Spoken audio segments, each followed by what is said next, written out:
afternoon to everyone.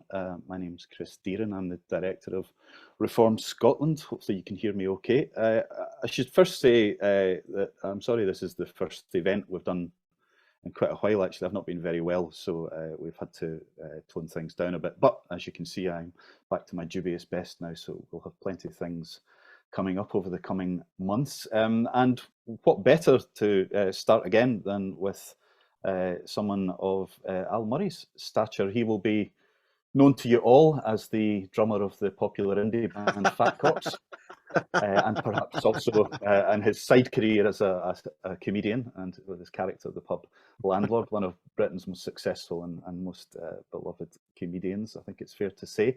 But Al obviously also has another interest, a lifelong interest, which I know he has pursued on the side really forever, since university, perhaps even before then, which is a passion for military history, and particularly the Second World War. You can see behind him there's a lot of musical instruments. There could equally be a lot of ordnance, decommissioned ordnance from the Second World War. Which funny you should say that. Various shelves around his house, so you don't want to get in his bad side.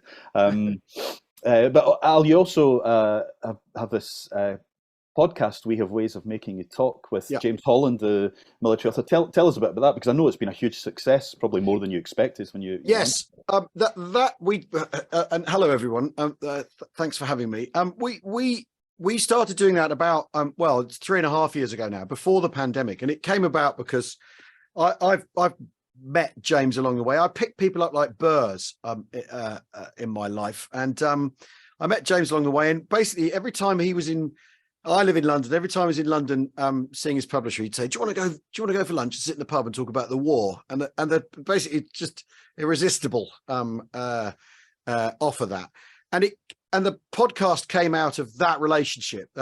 This fellow called Tony Pastor, who works at Goalhanger Television, which is Gary Lineker's company, actually, asked us if we wanted to do a podcast because he'd been doing them on a mold of expert and enthusiast. So he had Stuart Broad and Stephen Fry talking about cricket, and he had Danny Baker and Gary Lineker talking about football.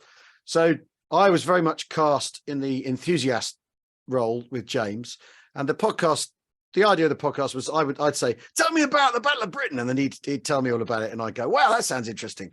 But then with the coming of the pandemic, I was grounded. My tour couldn't happen. I was about to go on. We just finished recording some Fat Cop stuff. Actually, it was the last time we achieved Fat Cop Quart, and suddenly the podcast sort of had to fill the gap. And I feel like I've done a master's in Second World War studies in the last couple of years, and we've attracted a very loyal listenership who call themselves the Independent Company, who've set up their own little groups, and they meet all over the country. And there's a Highlands one, and there's the Dorsets, who are very busy, but they've all got this thing in common, that they're fascinated by the history of the Second World War. And then we've done 2 festivals now with speakers. The last festival we had Katrin Himmler speak at the festival, who's Heinrich Himmler's great niece, and talking about the legacy of her family and what it means to carry that name in Germany, which is an extraordinary topic, as well as, dark green vehicles driving up and down a field going bang, which some people require as a sort of chaser with all the talks.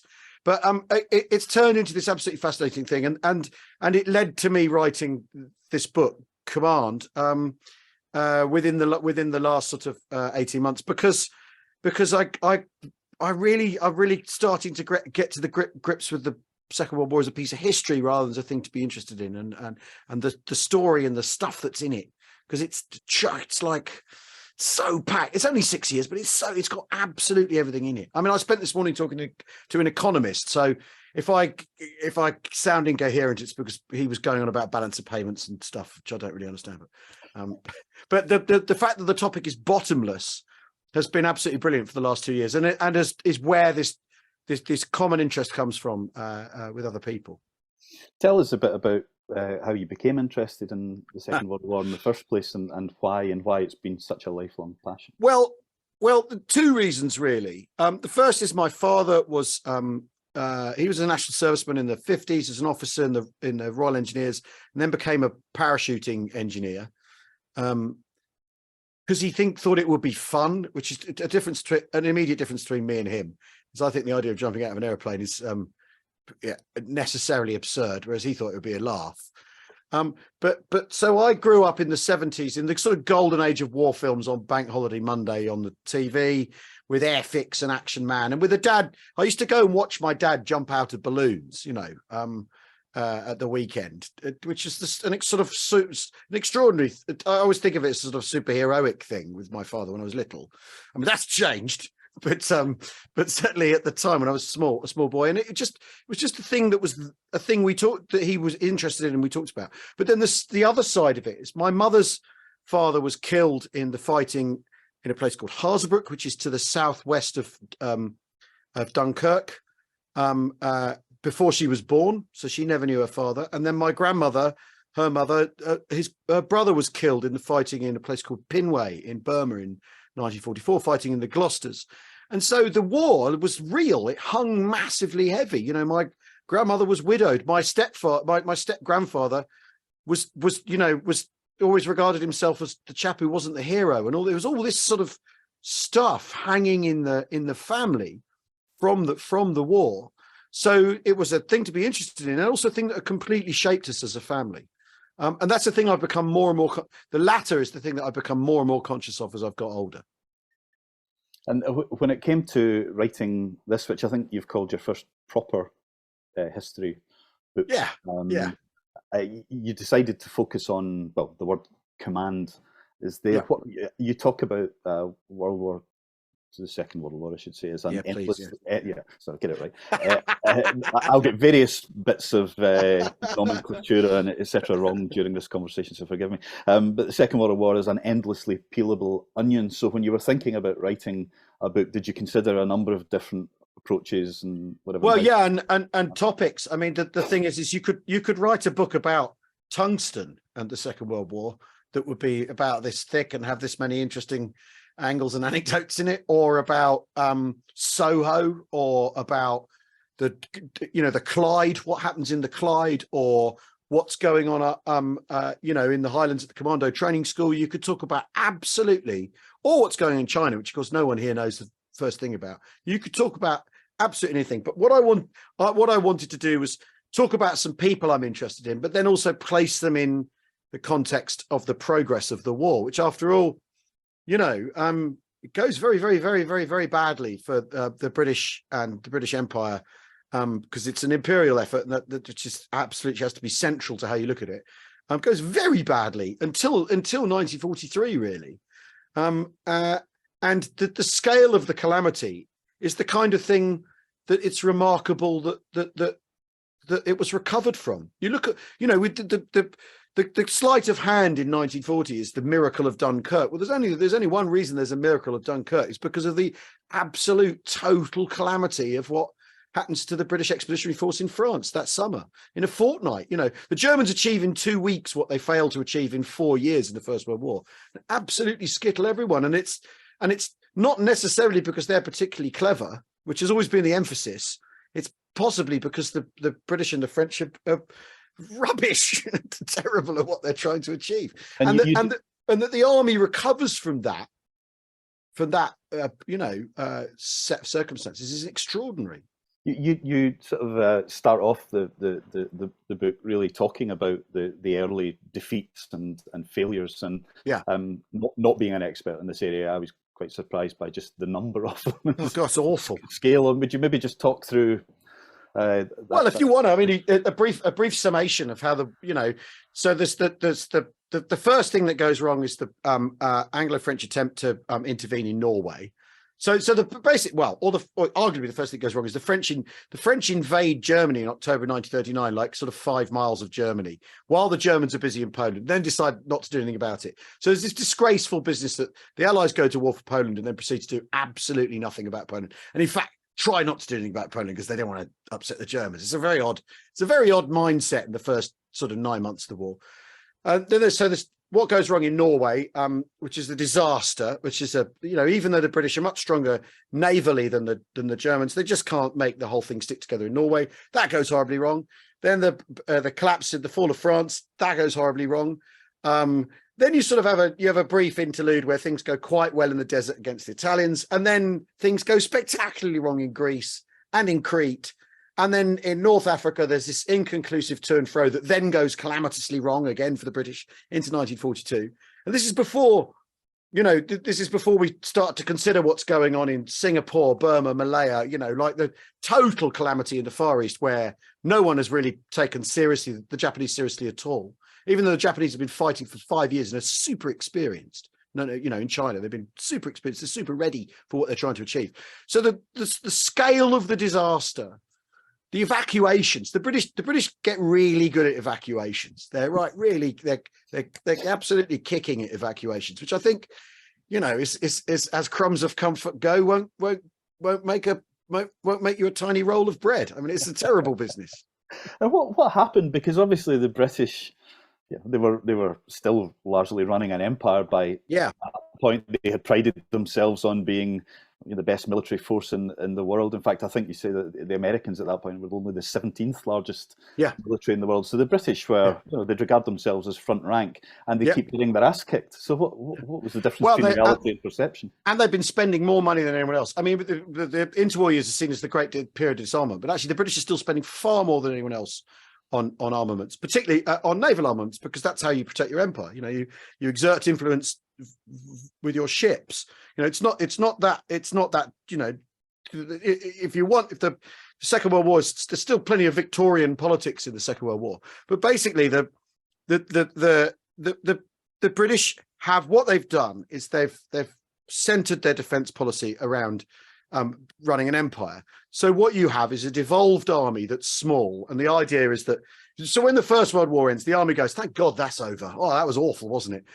And there's a return to proper soldiering, which basically means doing what's called COIN now, so counterinsurgency. So immediately there's a war in Ireland that the British Army's involved in trying to deal with, and the conclusion that Montgomery draws, and it does feature in the book, but in a slightly different role to the one people are normally used to. And, before he's famous, he says, well, the only way to sort Ireland out is to do another Cromwell, but you can't get away with that in this day and age. So we're going to have to leave, which is amazing, right? That's in his memoirs that were published in the late 50s. It's an extraordinary thing to say, but it's how they were weighing it up. And then you've got stuff going on in Persia, as it was Mesopotamia, with those countries sort of reasserting themselves after the collapse of the Ottoman Empire. You've got what's going on in India in different shapes and forms. So the army's devolved, it's imperial, and also it's reached the point where it really doesn't want to think about having to fight another European war because it's so awful. And also they think there's no way the politicians are getting us into that mess again. So there's a drift away from the idea that they're going to have to do anything like a continental war again. That's a freak accident. And so you end up with an army that is not particularly socially prestigious necessarily. So you've put the officers are from 5 public schools, but it's not a way of getting on particularly in society. The Navy is how you do that. The royal family all go into the Navy. That's what you need to know socially about the Navy. Clever people go into the RAF because it's seen as snazzy and modern and technical, and the army gets stuck with the second sons, right? And then poor people join the army because the food's better than Great Depression England and Scotland. It's and Wales. It's as simple as that. But what happens to the army is it becomes decentralized. So because you never know where you're going to go. If you're in the Warwicks, you don't know if you're going to go to Malta or Africa or India or Malaya or Hong Kong. You don't know where you're going to go. You don't know what environment you might find yourself fighting or policing in, really. So they don't bother having a central doctrine. They don't have a way of doing things centrally, and it devolves. And basically, so what the British Army has this history of every time a war starts, it does really, really badly and relies on time and clever people to figure out what to do next. And that's evidenced in the Boer War. First World War is like that. They eventually fit a couple of years in, 3 years in, they figure out what to do. Second World War is the same because of this sort of loose, devolved way of doing things, which is also cheap. Which is the other thing to remember. that doing things on the cheap is very much the British defence way. And that idea of devolved command, which you talk a lot about in the book, which also in the end led to success as well, because sometimes it was down to the genius of individual leaders, which we'll come on to. But when you're talking about the devolved command, which you say offered its officers the chance to follow within limits their own course. This meant that the British Army was flexible in principle and sometimes even in practice, though this flexibility could manifest itself as a lack of focus or simple institutional inertia. A lazy officer, a poor leader, someone not much interested in soldiering, not that bright or with conservative ideas about the way war could be fought, could easily hold things up. This perhaps explains the Army's historical track record of getting off to a bad start in war, making it up as it went. As long as defeat could be held off, in the end, someone would work out how to deliver victory in whichever particular war was being fought. So there was a sort of lessons from history there. This was kind of how things went for the British and their allies. And the smart enough people in the army knew that's how things would play out. I think it's Harold Macmillan says, it's terrible being a general in the British Army. You have to wait 2 years for the stuff to turn up, because the other thing is the procurement end of it is that you've ordered the wrong gear, or you've gone to a theatre with the wrong equipment, which is again an endlessly recurrent thing in war in general.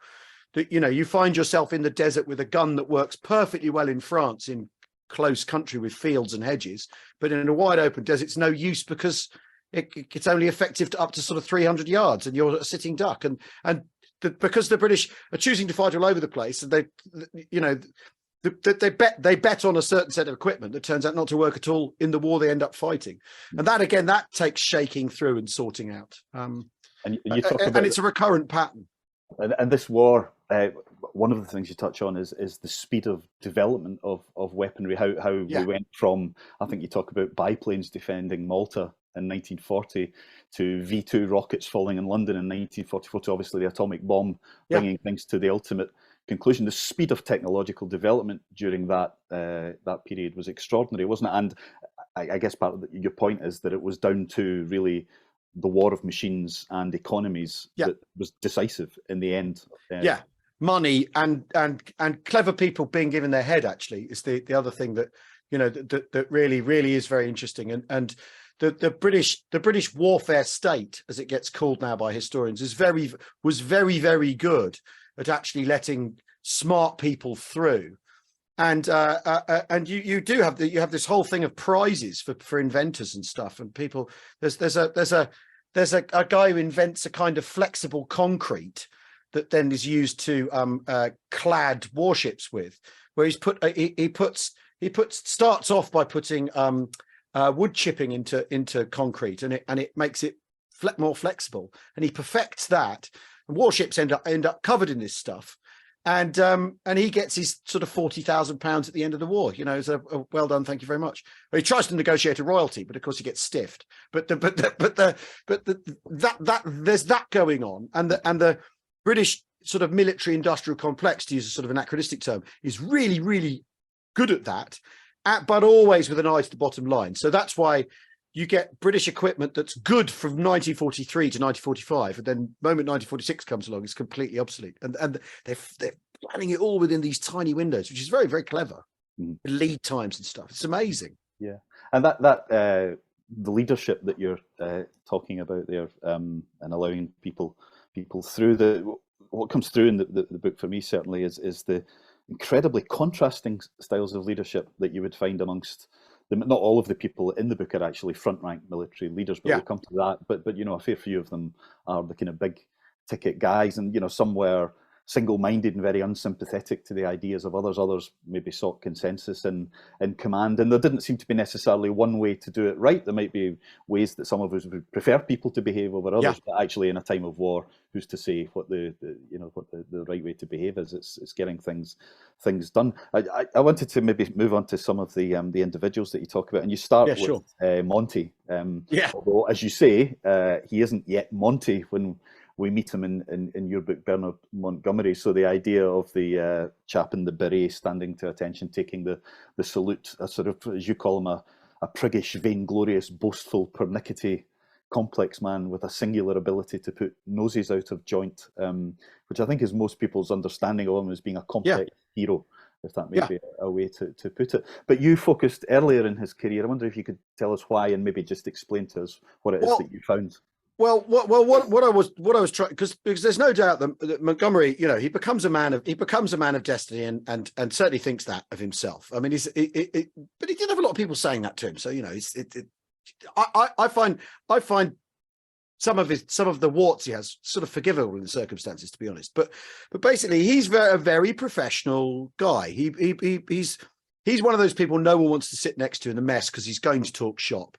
He's taught and teaches at the staff college. He's a professional, so he's not an intellectual, but he's a professional soldier. He's thinking about it all the time. He's figuring out the problems, and he's fairly convinced a European war's coming. He knows that the imperial quotient of what the army's got to do is important, but he's pretty much got his mind to what's to come. I think, and Monty's an incredibly unreliable witness in his own memoirs. He got everything right. He was right about everything, predicted everything, all this sort of stuff. But I think once you know that's what he's like, you can read what he thought was coming with a fair deal of confidence that he's being honest. But basically, by the time war comes in 1939, he's in Palestine.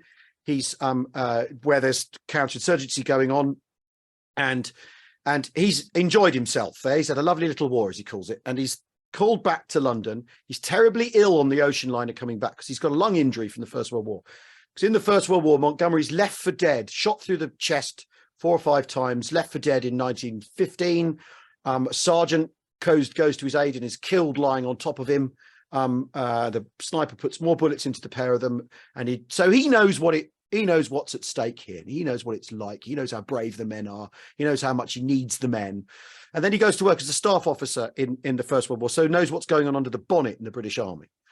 Lots of how he operates later on in the Second World War. You can see it's his experience in the first of actually running things as well as combat. Anyway, by the time it comes to he comes back on this ocean liner. He's terribly ill. He gets back to England and is recovered miraculously. Takes command of 3rd Infantry Division. Is sent to France with the BEF, with the British Expeditionary Force, to defend France in the gap between the top of the Maginot Line and the Channel, which is the Belgian border, essentially. And he arrives and he's like keen on physical fitness, which makes him stand out for some reason. It, surprises everyone that he wants his men to run about. He exercises his men at night, so they're good at night maneuvers, which turns out to be a very useful thing later on in the war, when he does a night move across the Dunkirk lodgement to shore up the flank when the Belgians quit. But he really cares about his men. He was an infantry officer in the Warwicks. He really, really understands how his men tick. And he also knows what it means to be deployed in France and what some of his problems are. And the thing he's really worried about is his men going to French prostitutes and getting sexually transmitted infections. He's venereal disease, it's called at the time. He's really worried about that because in the First World War, and they're back in Flanders, they're back in northern France, they're back where they were. A lot of them spend some of their time, the officers like Allenbrook spend their time visiting places they fought over in the First World War, going have another look. Men go and look at the Menin Gate and stuff like this, right? They're super conscious of the First World War. And the big thing that the army has in the First World War, in fact, the UK has a problem with a moral panic around sexually transmitted disease during the First World War that goes into the Defence of the Realm Act, and it affects all sorts of it causes a kind of a culture war around, should you tell the men to look after themselves or should you demand that they abstain? Do you prosecute women who've got these infections, even though they've probably got them off their husbands when they've come back from France or whatever? They even bring doctors back from the front to the UK to deal with this problem, and it's a massive, massive problem.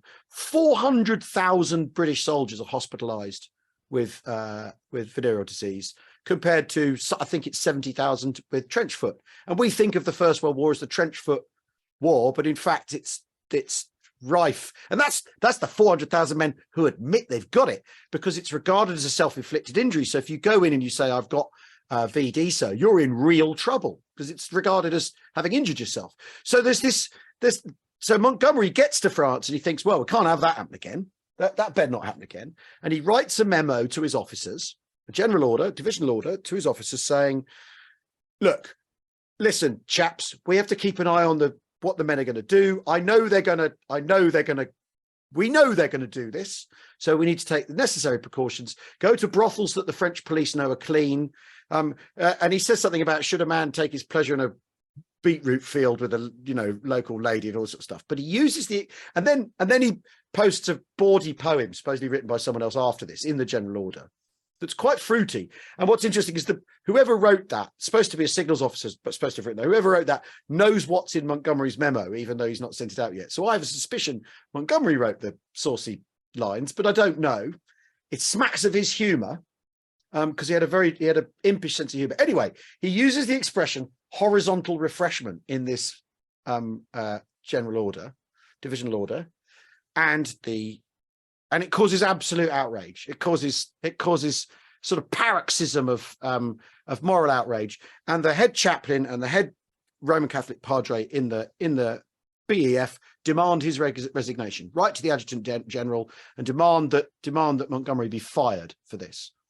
And I think that tells you what's going on inside the BEF in September, in the autumn, in November 1939. Whereas the Germans are fighting in Poland, learning from it like mad. And the Germans are mobilizing their population for war, because that's, after all, the Nazi state's endgame. The British are getting in a tangle about VD all over again. And when people say the British prepared to fight the First World War all over again at the start of the Second, well, here they are already doing it. They're already fighting a social aspect of the First World War all over again. And Monty's very, very lucky, because General Alan Brooke, who's his corps commander, steps in, gives him an enormous bollocking and saves him, like vouches for him and saves him. Says, this guy's too good to lose. And then later on, this becomes significant in Montgomery's career later on, because Brooke becomes chief of the Imperial General Staff and becomes Monty's patron and shield, political shield from when he does daft things and gets himself into trouble later on in the war, or when he has to tell politicians they don't know what they're talking about, which was very much in Montgomery's style. He would tell you if you didn't know what you were talking about. So he would say that to Churchill, and that also shows the other thing that's going on inside of the British Army and the military establishment is there is a good little sort of immune system built into it to protect good people. And Brooke had taught at the Staff College. 25 of Brooke's pupils end up as generals in the war, because he knows he can rely on them. He knows how they think. He knows they've been trained to think the way he thinks, or have an appreciation of how he likes to operate and think. And so there's the patronage going on, but it's positive patronage. There's one general. It's a guy called Ritchie, Neil Ritchie, who does terribly with 8th Army in early 1942. Really has a very, very bad time of it, and he's fired as 8th Army, but comes back as a corps commander in Normandy. He's given another chance, which is pretty unusual, because it tends to be, if you get the chop, that's it. But Brooke is good at protecting the people he rates, or is interested in protecting the people he rates. And so what you get from that, with Montgomery's in 39, you get the illustration of how seriously or not the BEF is taking the task in front of it, refighting the First World War or whatever. And then also how actually the army's got like a way of protecting the good people from silly chaplains and a fit of moral outrage that of course the British public excel at. And they were willing to put up with a lot, not just with Montgomery, but perhaps Montgomery's a good example of that. As you say, this was someone who was constantly causing trouble for the higher ups. And I was interested to read that the sort of Monty image that we have was very carefully calculated to even choosing which headgear. Yeah. Oh yeah. I mean, the thing is that the smart ones and the smart commanders by this stage, they know it's a multimedia war. There's newsreel. There's big magazines that sell tens of millions of copies, picture posters, stuff like that. They know that they've got to transmit an image of themselves, but they also know, because these are civilian armies, the game's changed.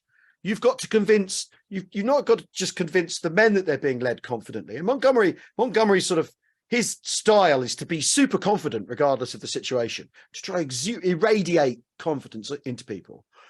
And it's also for public consumption at home, that the mums and dads and the brothers and the sisters and the children think that the men are being led by people who know what they're doing. And you project that publicly. And the Second World War is very much the sort of the beginning of that, you know, because radio's new, newsreel's new, but the clever people grip it, absolutely grasp it. And when we talk about how the Nazis are good at propaganda before the Second World War, they're terrible at it during it, and they're really bad at it during it because they can't ever square the circle of the fact they're losing. You know, the Russians have been annihilated again. Well, why is the war still going there? There's that. Otto Klemperer writes about that. I mean, he's, in his amazing Diaries from Dresden, he talks about the language, the debasement of language. The Germans, the Goebbels is always saying, we have annihilated the Russians yet again on the Dnieper. And Klemperer's going, well, why? Well, then why is there still a war if we've won? You keep telling us we've won. And whereas the Allies are much better at it and get really good at using embedded journalists, like people like Ernie Pyle, Chester Wilmot, you know, who and Richard Dimbleby and all those, not Richard Dimbleby, Jonathan, whichever the Dimbleby is, I can never remember. I always get my Dimblebys my Dimbles in a muddle. But basically, the Allies are good at it, and the clever generals are good at it too, and plug directly into it. So people like Montgomery, Patton, Bradley as well, who I talk about in the book, who's actually good at it in a very sort of in an understated way. Eisenhower's good at it. Mark Clark in the Mediterranean is brilliant at it. He's absolutely brilliant at it. Whereas some of the British generals, they operate. People like Alexander operate in a sort of smoothie establishment way, sort of, you know, trying to irradiate calm rather than confidence. And it's an interesting blend. And as you said earlier, Chris, what is interesting is how different a lot of them are. And that's partly the flexibility within the British Army, that different personalities can assert themselves in different ways and come through. And there's the give within the system for people to operate differently, which is part of the flexibility of the system. And if someone and people can be given their head, although in the book there is a character who's given his head and it's a complete disaster. But we'll talk about him in a bit. Well, I was going to come on to Ord Wingate. Yes, there we are. Yeah. Who, to be honest, the book is worth buying for the chapter on Ord Wingate alone. I think there you can unleash your full comic talents, Al. You talk about him being regarded by many as a visionary and by just as many others as a lunatic. And by the end of the chapter, I don't think the reader's left in much doubt which side of the argument you come down on. I mean, what an oddball. And the fact that he was allowed to get to the position he did and to then do the things that he did and with the cost it's absolutely extraordinary. And because one of the things, because early on we talked about how the army is trying to do things cheaply if it possibly can. The British Army is often looking for sort of quick solution stuff, and it's interesting. We've had SAS Rogue Warriors on the telly lately because that's sort of a story of how do we shortcut some of how we diminish getting to grips with the problem of diminishing the enemy's fighting power. You know, so you send blokes in jeeps to blow up airfields. You know, that's rather than fight the planes in the sky. You know, blah blah blah. And there's people looking for shortcuts the whole time. And Wingate. I mean, Wingate is amazing. I think one of the things that's significant about Wingate, because he's sort of in the second generation of people in the book. He has no combat experience in the First World War. He misses the First World War by a couple of years, so he doesn't really know what fighting is until he sort of learns it in Sudan on the hoof when he goes out to Sudan. So he doesn't really know. Doesn't know about modern peer-to-peer conflict, as it would be called now. Doesn't know that when you fight the Japanese, it's not like fighting Sudanese people who don't have modern rifles, and Ethiopians who don't have modern rifles, or whoever, right? He doesn't know about that. He hasn't gone to the staff college because he can't be bothered. Because Wingate is such an interesting, but also he sort of demonstrates that the flexibility in the way the army works is vulnerable to sort of hypnotic nutters, and he's very well connected, and in a way that speaks to deeper imperial connection within the British system. As we think of the sort of Second World War as the start of modernity, but actually it's the end of the way the British Empire works. That people can come and go from imperial centres. So you've got generals who come from New Zealand and go to London, and then they can go to Burma and then come back, and you know that there's the imperial centre in Britain, and people come and go from it, and they're on equal terms with each other. And Wingate Wingate's father's first cousin is a guy called Rex Wingate, who was at Omdurman with Winston Churchill fighting the Mahdi. And so was at one of the, the British Army's most infamous victories, where the machine gun, it kills tens of thousands of people for the loss of 2 or whatever. And is the sort of high point of imperial horrendousness, really, in Africa. And Rex Wingate then becomes governor of Sudan, then he becomes governor of Egypt. And he takes the young Ord Wingate when he's kicking his heels after the First World War in the Royal Artillery. He says to him, "You should go to Sudan, oh boy. That's my patch. You should go there." So he does, and he has his sort of extraordinary adventures, looking for oases and drinking his own wee in the desert, and all this sort of tough imperial stuff, but never quite, but has never done peer to peer.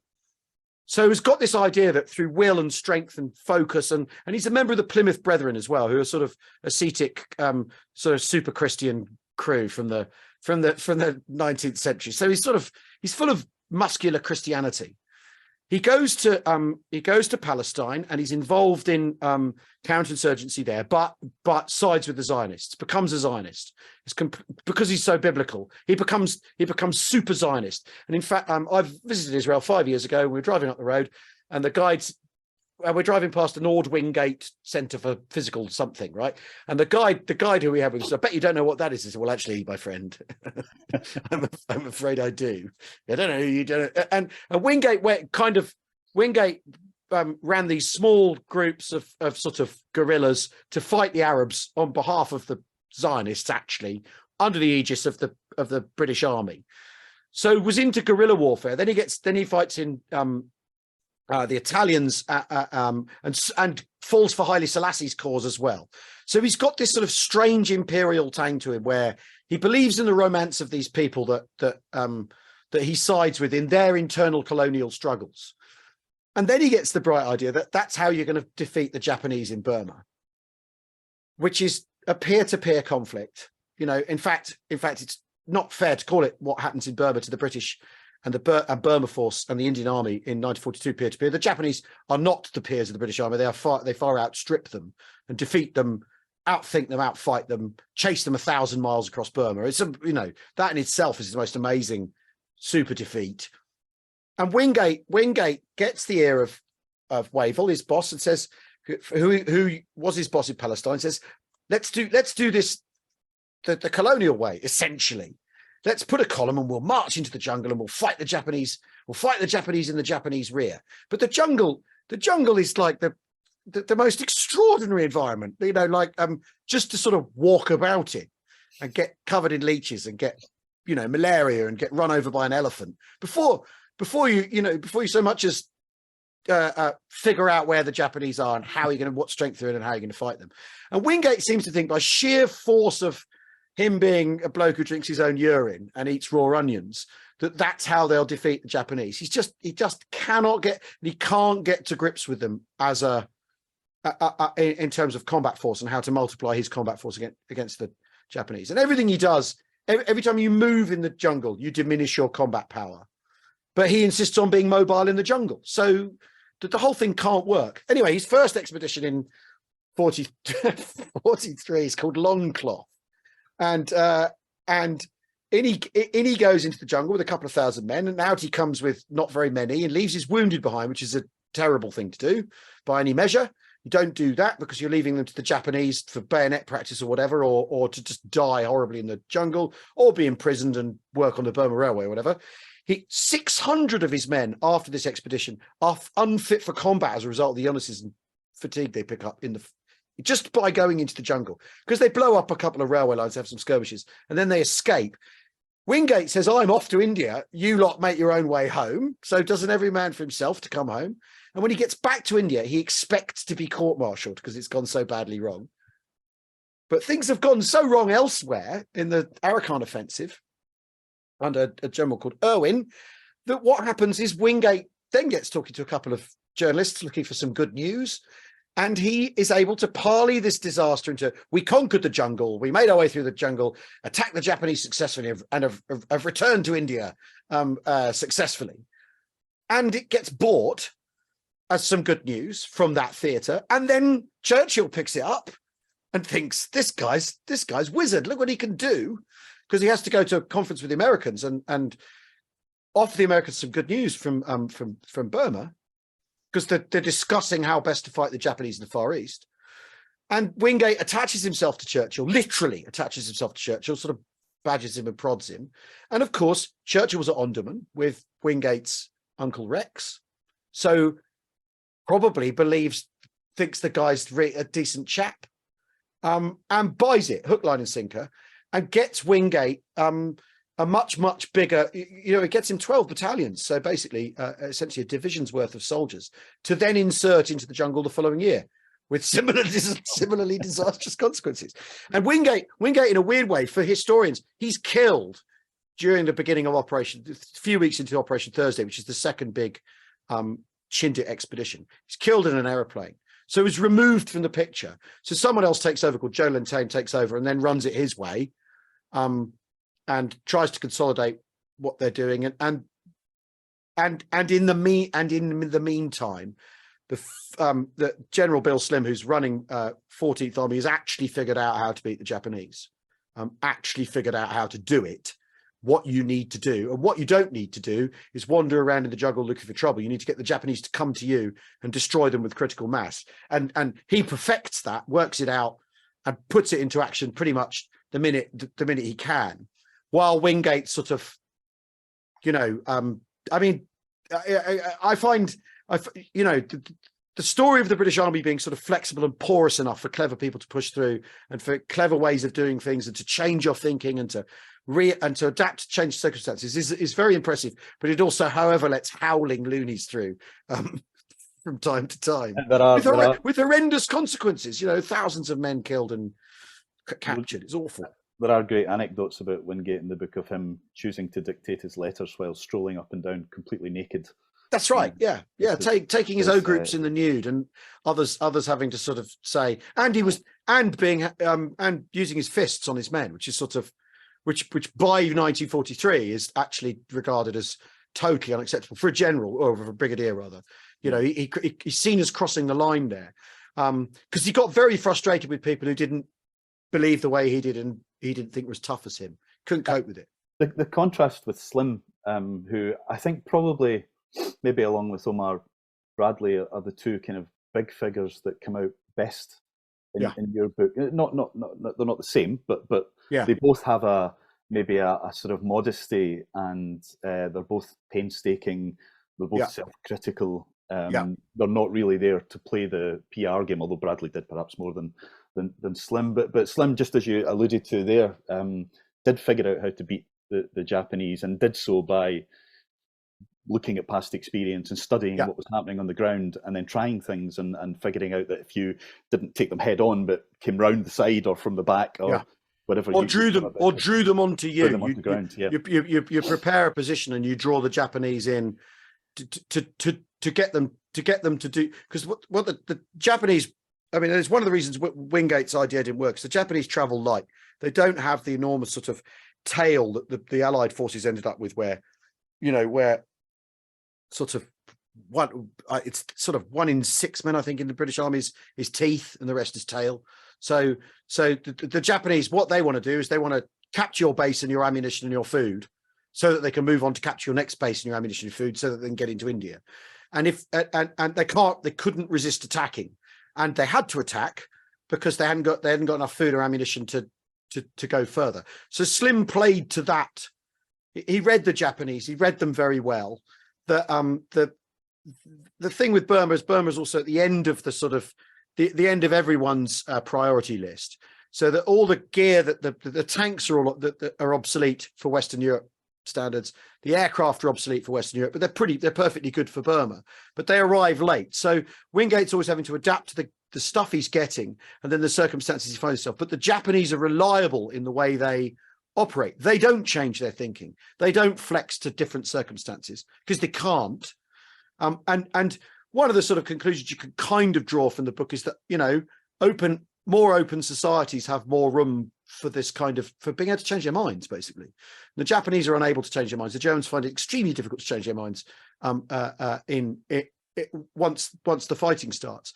And Slim figures out that what he needs to do is play to his advantages, which are material strength, to stay super organized, to use air to deliver supplies. So he sort of has these redoubts, these boxes they're called, that are too tempting for the Japanese to not attack.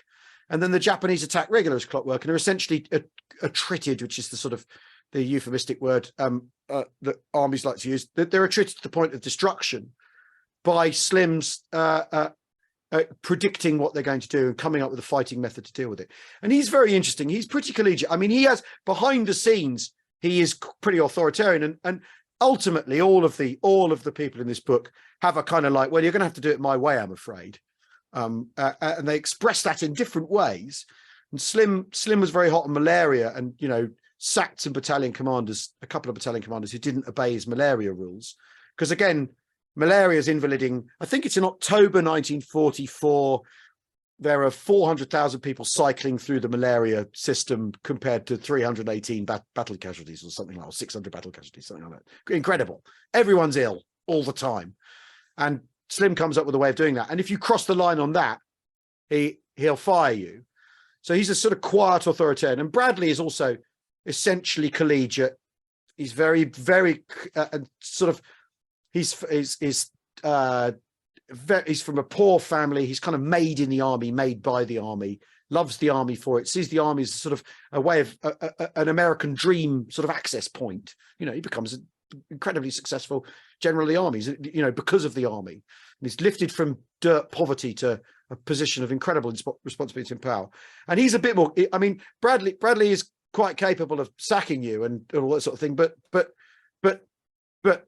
not in a way where you'd come away thinking you'd been used or traduced. And it's very interesting how these guys develop their styles and their approach. And Bradley, of course, in the book is contrasted with Patton, who is quite the opposite. Well, yeah, and Patton, who, as you point out, is the biggest figure in the book. In fact, one of the biggest figures in the war. And he did himself the favour of dying at the end of the war, so that his reputation was kind of intact and left there as it was. But I mean, he comes across as a pretty horrible man, beating up soldiers who have got combat fatigue and calling them yellow, and that's just no quarter given at all to his own side as much as the enemy. I mean, Patton wants to be Hannibal. He wants to be Scipio, or whatever. He wants to be a general of legend and fable, and he's from a long line of his family fought on the Confederate side in the Civil War, and he wants to be a soldier. He wants to be a man of an American man of war. And certainly in the Civil War, generals did slap men they thought weren't pulling their weight. And the American idea about combat fatigue shifts and changes and rapidly evolves. What tends to happen is at the end of a war, the American army kind of forgets what it had learned about combat fatigue and what it learned about or combat stress or whatever it's called, because that's the other thing, is the name changes. They call it nostalgia during the American Civil War because people want to go home. They just want to go home. They're nostalgic, and the names shift and change. But what the Americans tried to do in the Second World War is psychologically evaluate everyone going into the army, because they think they've got this barometer for figuring out if you're going to crack and if combat will make you have a breakdown. And so they think they've weeded out.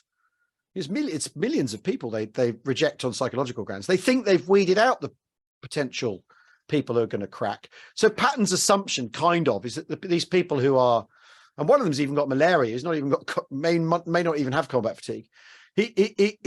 Patton's coming at it kind of in a weird, you could argue he's kind of coming at it in a weird way, in good faith. He assumes the cowards of the people who are going to crack have been weeded out. So these guys must be faking it, because the doctors have told him that it's been figured. But basically, the slapping incidents, they happen in Sicily, and they happen at the precise moment the American army is going, hang on a minute, we've got this combat fatigue thing completely wrong. We've got it absolutely wrong. They've got lots of Marines in the Pacific whole companies having breaking down, collapsing, their morale collapsing completely, and they're starting to rethink, but they never quite work it out by the end. They never quite work it out for the end of the war. They never really crack it, because in the end, no one can cope. And it's simply a matter of time. And the great lesson psychologically, or is that no one can cope. And they have an expectation of, I think it's 80 days, and then they shorten it to 30 days, and you know. And is Patton the last of his kind then, of that kind of? No, I think the problem is so many, Patton's such a beguiling, apparent way of doing it. You'd think, because what you've sort of got, if you want, you can say Bradley's kind of a New Deal general. He's plugged in. He's come through the New Deal through the Civilian Conservation Corps. He's from a dirt poor family, and he's become this general. Whereas Patton is from an American aristocratic family. He's wealthy. He's gone into the army because he wants to be a soldier for fun, because he thinks it'll be a tremendous life, and he can become a hero and famous and all those sort of things. And the thing is after the, before the Second World War, no one in their right mind joins the American army. If they want to, if they want to do well in life, they go to Wall Street. They go to, they go right in Hollywood or whatever. They don't join the army. The army's got no social cachet at all. But after the war, because I think that one of the things that's really difficult when looking at the Second World War is to think of America before the America we have now, with fleets all over the world and able to send a B-52 to anywhere on the planet. Before the Second World War, America's not interested. And the army's like a think tank. They're running a sort of colonial corps in the Philippines, which is their empire, and they've got border people in Mexico, on the Mexican border, but that's it. They haven't got any tanks. They haven't got an air force. They're sort of guarding coal mines and stuff. There is no American military industrial complex like we think of now. It doesn't exist. And so thinking of who the generals are there, but basically, so after the war, Patton certainly looks like a way to go if you're an ambitious general, like with his sort of being full of bullshit and, saying vainglorious things.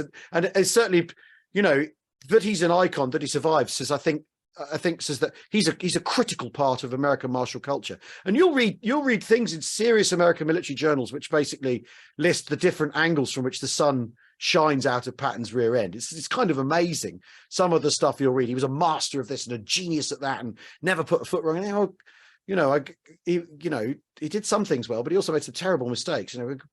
Hang on a minute. Yeah.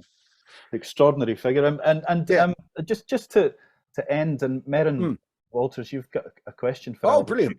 Maybe ask yourself, but it's in relation to the last chapter about Second Lieutenant Peter White, who is a very different figure from the others in the book. And I'll let Merrin ask her question, and then you can maybe tell us a bit about why you decided to include Peter White. Merrin, do you want to unmute yourself? Yeah, okay.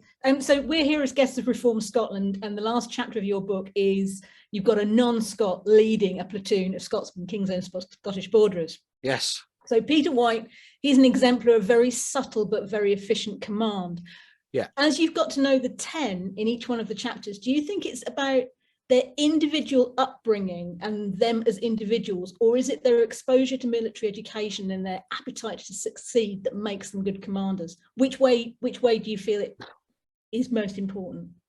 What makes a good commander? Well, I mean, I partly think that in a strange way, the institutions have to have the flexibility to allow those personalities to express themselves. And White is really, really fortunate. I mean, in a strange way. So Peter White he was born in South Africa, lives in Surrey, he grows up in Surrey, goes to private school, and he's just allotted being in a border battalion, 4th King's Own Scots Borderers, who have lots of Glaswegians and lots of Cockneys because by the end of the war, everyone's jumbled up together. And it's the 52nd Lowland Division, who are trained as mountain troops, but go in below sea level in Walcheren in the Netherlands, which is the big joke, the big ironic joke about them. That the mountain soldiers going in below sea level, ha ha ha. They all think that's hilarious.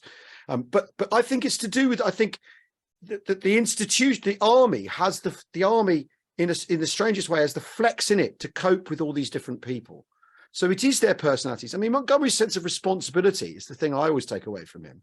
His sense of responsibility to his men, trying not to get his men killed, which is where his reputation for being cautious comes from.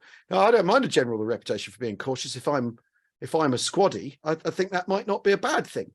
And White maybe is a reflection of that. But White's also, what's interesting about him is when they're training, his other officers don't think he's going to be able to do it. They don't think he's going to be cut out for infantry command. They think he has real doubts about himself and doesn't find out really until they go to Northwest Europe. And I think personality is incredibly important, but I also think that it's the personality of the institution to be able to make the most of these people and to give them rein to their expression. Because what's so interesting about Peter White, and he wrote this amazing memoir called With the Jocks about this last phase of the war, is how much his command is self-expression in the way he looks after his men is sort of purest self-expression, purest expression of his personality you could imagine. His feelings of responsibility, his feelings of his intimate apprehension of the fact that you could die any second, any moment, all the time. Every situation you could die right now, and the difference between you being alive and me being dead is nothing. The random, and he says dealing with that every single day, every single moment. He then expresses how he deals with that and how he looks after his men because he knows they're in that situation as well. And he's an amazing writer. And I'd recommend that book over mine. Well, I'll just one last sure. question for you before we wrap up. You've obviously written a book about leadership and command, and in the last few years we've had some issues with leadership and command at the civilian level in the UK. That's one way of putting it. Are there any lessons that the world that Reform Scotland exists in that you think could be taken from the military approach to leadership that would benefit government in the modern world? Well, all of these people. I mean, even Patton. He actually deep down really does care about his men. He's trying to. His view is we get this done quickly. We'll knock them over quickly, and that's how we'll win. But he's also brilliant at planning and deep planning and having a good staff and all that sort of stuff. The key thing about all the people in this book is they are terribly serious about their responsibilities. Apart from Wingate, they're really, really serious about their responsibilities. And Monty's head is turned, and he does become famous, and he does see himself as an essential. One of the great captains, and there's no doubt that he thinks that about himself. But the only reason he's got to that point is because he's incredibly serious about his responsibilities. He really doesn't want anyone, there's the story of him going to Alamein in 1962, and weeping at the battlefield, thinking, what's wrong, sir? Well, I'm thinking about all the boys I killed here. Every decision he made involved people dying, and not just on his side, but on the other side too. And I think it's the attitude to responsibility that is possibly the thing that in a wartime army, because after all, peacetime armies are very different entities and involve all sorts of other things going on. And, Alistair Pearson is in here, who's a Glaswegian officer, who's an amazing man. He wasn't a careerist soldier. He wanted to fight in the war, and then he wanted to leave the army, which is what he did. It's the attitude to responsibility and the seriousness with which they take their responsibilities that is, I think, possibly the leadership lesson. I mean, none of it's it's not a game. That's the thing about all this. It's not a game. And even though there are people playing career games, it's not. In the end, it comes down to the fact it ain't no game is what it comes down to. Whereas I think politics so often seems to be. Yes, certainly does these days. Well, listen, Al, that was a really fascinating hour, very entertaining, and like the book, both informative and hugely entertaining. I do recommend to you, if you haven't read it yet, that Command: How the Allies Learned to Win the Second World War is a great purchase for Christmas for yourself or for anyone you think might be interested. I sometimes struggle with the weightier wartime. Me too. Yeah. So Al has managed to take some weighty subjects and make them very readable for the lay reader as well as the expert, I'm sure. So best of luck with the book, Al. Thank you. Thanks for having me. Get those demos back to me quickly as you can, mate. Yes, of course I shall. Yes. Yeah. And they're in a queue. They're being used for training purposes. and thanks to everyone for coming along. And we'll have more events soon. So if you keep your eyes on your mailbox, we will have invites going out to you for future events. And thanks very much again. Thanks, everybody. Thanks for having me. Thanks, Al. All the best. Cheerio. Bye-bye.